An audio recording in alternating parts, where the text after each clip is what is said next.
Welcome to the podcast of the Public Education Foundation. I'm Zhan Okuda Lim, resident fellow with the Leadership Institute of Nevada. I'm here with Dr. Marguerite Roza, currently serves as a research professor at Georgetown University and as director of the Edunomics Lab. Marguerite, thank you so much for joining us. Happy to be here. So let's talk about school funding. Some of the work you do with the Edunomics Lab is looking at what different school districts and different states are doing in terms of funding of public schools, funding of school programs. Tell us a little bit nationally, what are you seeing from your vantage point? What are different states and school districts doing now, looking at school funding and providing resources to students? What are you seeing? So I would say whenever we talk about education funding, we talk about two sides of the equation. One is how much money is generated and deployed for students. And the other side of it is how is that money spent? So I think nationally, there has traditionally been more attention focused on how much funding do we have versus the sort of expenditure or spending side of the equation. But I think that is changing. Not to say that we have less attention on the funding side, but that we're now starting to spend a little bit more time thinking about how does the money get deployed, which schools receive the money, and what do we get for that money? How well are the students doing with the money that we have? That is prompted by a new provision of the Federal Education Every Student Succeeds Act. And that new law requires all states to report how much money was spent on behalf of students at each school. So believe it or not, we've not had that information. So if you want to log on online and see how much a school near your house gets all in public funds, you could really find that number. What you could find are the outcomes. So you could say, wow, the school is doing well or beating the odds or successful with some kids, but not others. But now we'll be able to pair both the amount of money with the outcomes. And that, I think, will focus more attention on the spending side.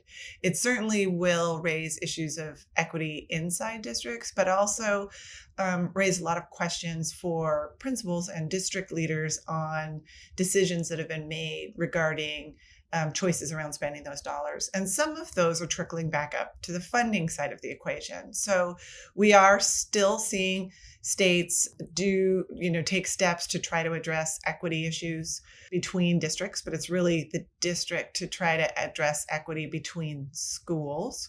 And we are seeing states, they're shifting more toward student-based allocation systems, also called weighted student funding. California notoriously implemented a big new weighted student formula for its state money a few years ago. And the idea there is that different dollar amounts were attached to different types of students. So a low-income student might get more money, or a student with limited English proficiency might get more money. And these dollar amounts, these fixed dollar amounts, go out to districts, and some districts then pass them along to schools so that each school's resources reflect the mix of student needs in that school. That's been a common trend as well as part of this.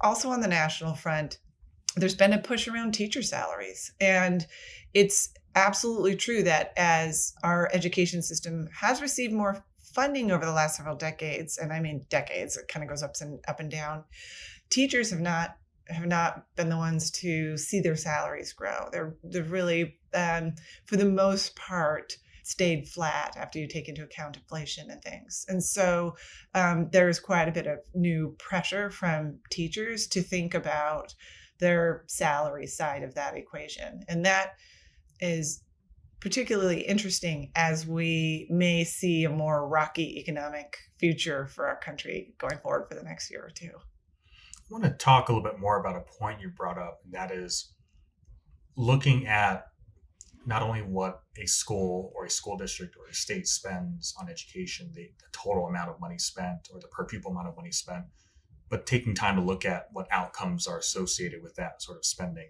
And of course, it's one thing to do an association simply looking at per pupil funding or funding towards a program and a test score or some other metric.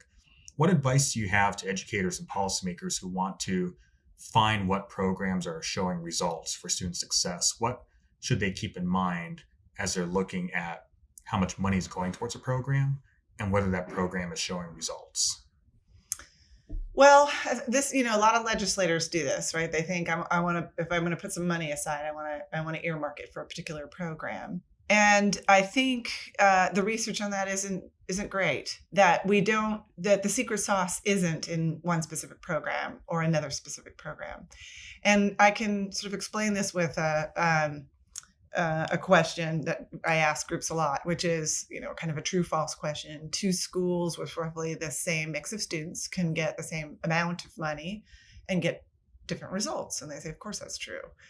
We've always known that's true, and then you make the second part of the question, well, true or false? Two schools, same mix of students, same amount of money spent in same way can get different results. And they say, of course, that's true. A lot of what matters in schools is about the people. Did you not understand that? So the people and their motivations and their interactions and their relationships and the context and all this stuff matters enormously. So if we think that we can track the results of a program and then plop it down in another school or another school after that and get the same results, we're really missing the big picture that people matter enormously when it comes to schooling.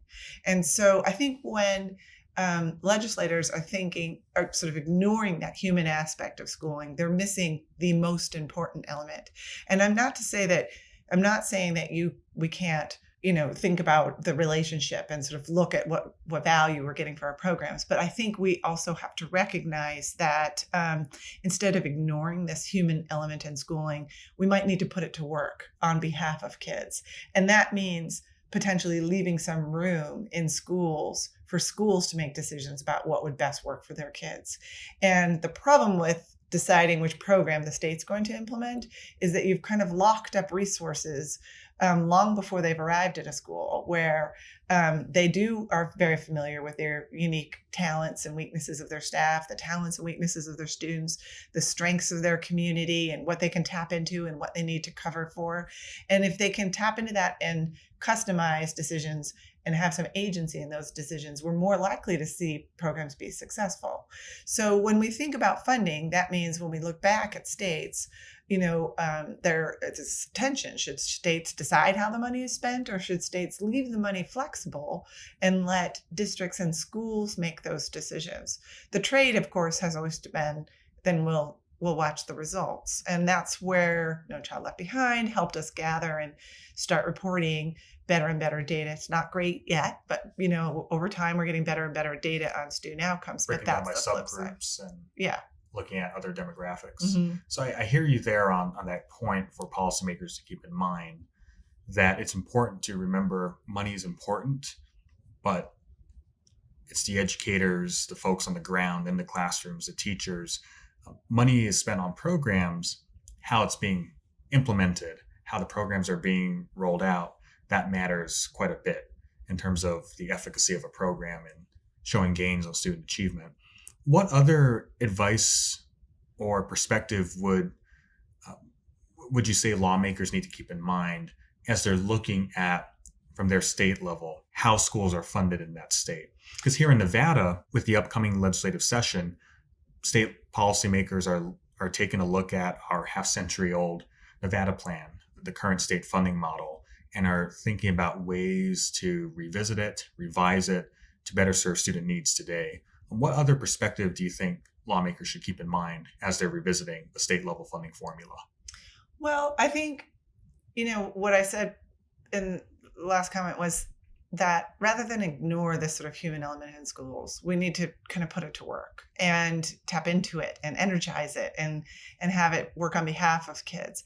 But the people in schools aren't likely to roll up their sleeves and sort of figure out and solve all these problems and do everything they can unless they believe they live in a system that's fair.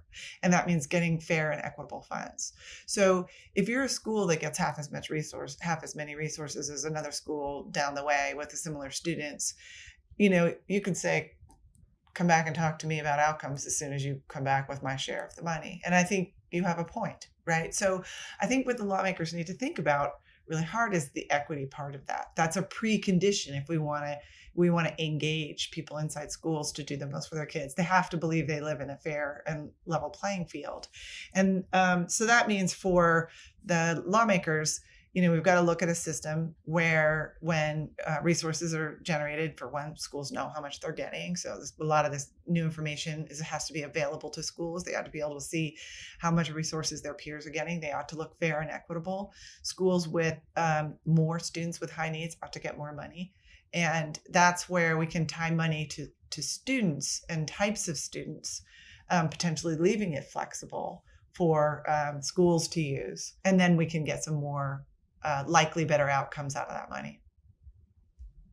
In addition, when you mention looking at equity in terms of school funding, some of the conversation here in Nevada has centered around the current categorical funds we have for Victory and Zoom schools, some money that has been going towards English learners, and there's some push to implement a weighted student funding system here in Nevada. You mentioned California. There are other districts like Boston Public Schools that have weighted student funding.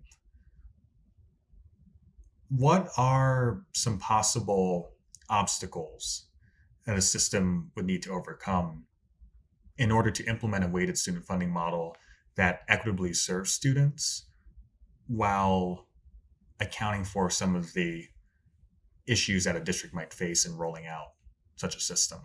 So we're talking about two different levels here. So states, almost all states, Nevada is an exception, use some sort of student-based allocation model already. And they use it for part of their money or more of their money. But, most states, when we look around, are at their core a student-based or weighted student funding model. Then they might just say, oh, we also give you this extra money for transportation or extra money that's for the categorical or professional development.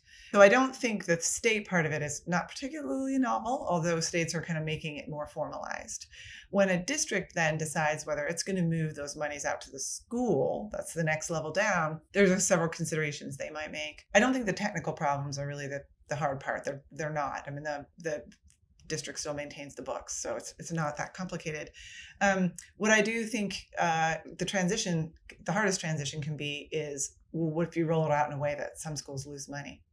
And that's just the politically most difficult part of this whole thing. No one, it turns out, likes taking money away from schools.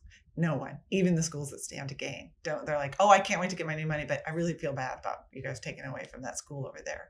So I think that the more technical problem of it all is just that we have to kind of think about phase in or kind of grandfathering in or leveling up with money or creating a lot more flexibilities in the resources so that the schools can mitigate any of those changes.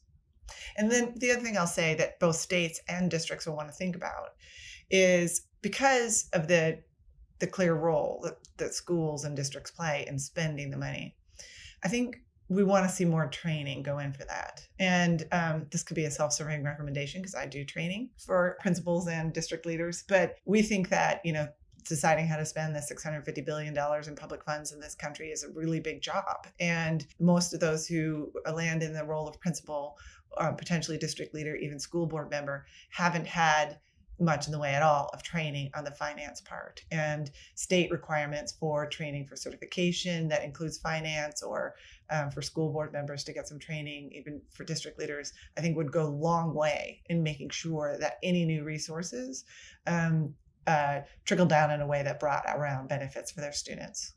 And that's the ultimate point. You hit it right there. Whatever funding model a state or a district has, the ultimate goal is to ensure that it best serves equitably student needs throughout that state and in that district. Marguerite, thank you so much for taking some time to share your insights and expertise with us. Really appreciate it. Sure. Happy to be here. Thanks so much.